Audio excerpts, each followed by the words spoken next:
Honorable Shri Sharangan Longkumar, Shri Alfred Kandam Arthur, Shri Tokishe Omi, Shri Sunil Zode, friends, ladies and gentlemen, it's a pleasure to be in front of you today.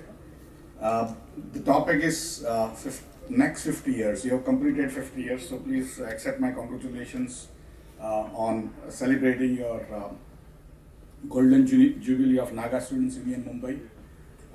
I also came to Mumbai like you around 36 years back in 1985 as a student, and so I appreciate the issues you guys go through, but that is not why I am here today to talk about that. But I'll talk to you on the story of what's going to happen in next 50 years. Before that, I also invite all of you, and I request your president to bring all of you to Bombay Stock Exchange to visit, so that you can see how you can invest in shares and learn how all these things happen. All of you are coming from different studies, different faculties, and we'll probably chat up in BSc when we meet. In the meantime, let me tell you what is going to happen in the next 50 years. Nobody has seen tomorrow, right? So how one can talk about 50 years from now. But the life continues to change, and I think you guys have also made your motto to be adapt to change. I think it's brilliant. The change is constant, but where does the change come from? Change, usually all humans resist change, right? If we are sleeping, we don't want to wake up. If we are sitting, we don't want to get up, right? We resist change. The human societies also resist change. But the changes still happen. Why do changes happen in human societies? They happen due to technology. Technology is the only change that happens. Rest of the society surrounds it. Rest of the society falls around that. That's why you need to basically understand technology in a different way. Technology is not science. Technology is using something, doing something different vis-a-vis what it was done earlier. So what was the first technology in the world? It was probably fire. Fire existed before humans came, right? But how to start the fire when you want, how to close it when you want, how to control it was the technology. The societies which invented them and then adapted them became better.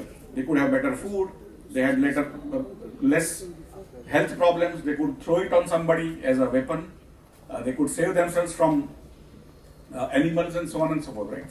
Fire had so many usages. It was a great technology, but it took literally hundreds of thousands of years to get across the world. In every different societies, pretty much every society in the world today uses fire, right? Then, of course, wheel would have come, metallurgy, and many other things would have come. But those technologies used to come, get invented by somebody, controlled by somebody, and then would spread. But the spread used to take a long time.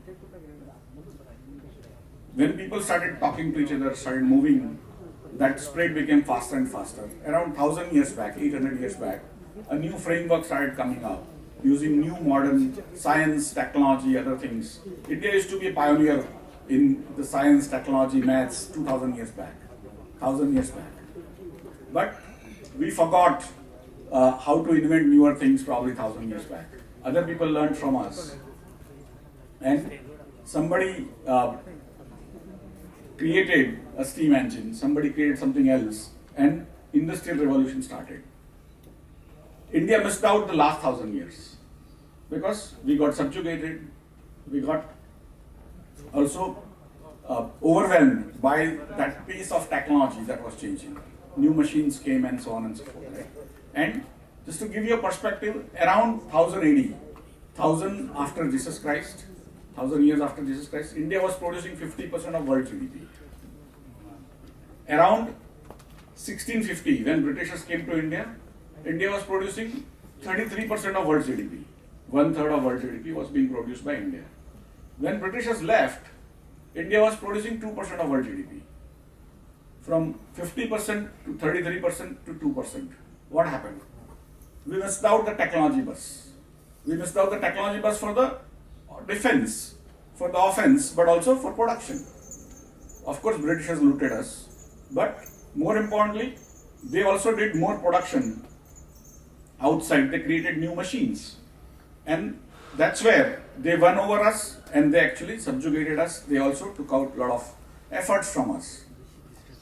Then we got independence in 1947, and now we are celebrating the 75th year of our independence. In 75 years, we have all worked hard, every part of India, every citizen in India, to come up. And today, we are in a brilliant position that we are now starting with the rest of the world. A new technological revolution is coming, which is information revolution. All of you are using mobile phone, all of you are using many things which modern society has to offer. But if you look back, the technology comes in waves. And waves used to be slower earlier, thousands of years, hundreds of thousands of years. And slowly, those waves became faster and faster. And now, over last 40-50 years, the waves have become even faster. And so, a car took 120 years to come across the world.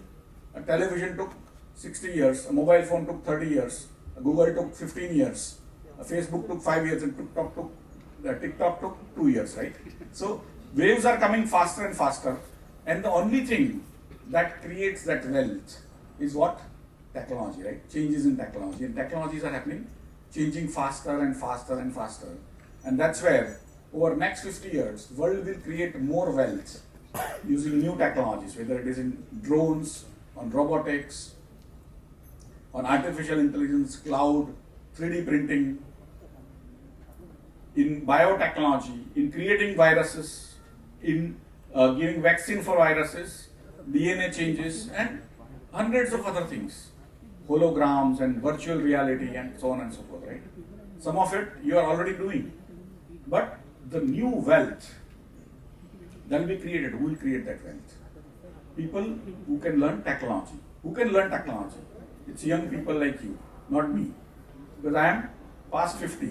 It's very difficult for me to learn newer things. You can learn newer technologies. You can adapt to newer technologies. And so my hypothesis is that in next 50 years, world will create more wealth. World will create more wealth than it has created in last 10,000 years. And today, first time in last 1,000 years, that India is now ready with all its young population to take advantage of that wealth creation. If you look at Japan is old, right? You know, Japan population is old. Their average age is probably close to 50. China has suddenly become old. You also know that because of one-child policy. In 2015, they got less number of people into the job market than in 2014. And after that, even lesser and lesser number of people are coming to the job market. Whenever that happens, of course, you have wage inflation and things like that. Europe is old. America is getting old, right? We are the only large young population which is technology oriented. You guys don't look back, right? You guys want to improve your life. You want to use technology. And that's why India has almost 20% of world's young population. Although we are 18% of world population, we are 22% of world's population. But we are also 35% of world's young technology-oriented population.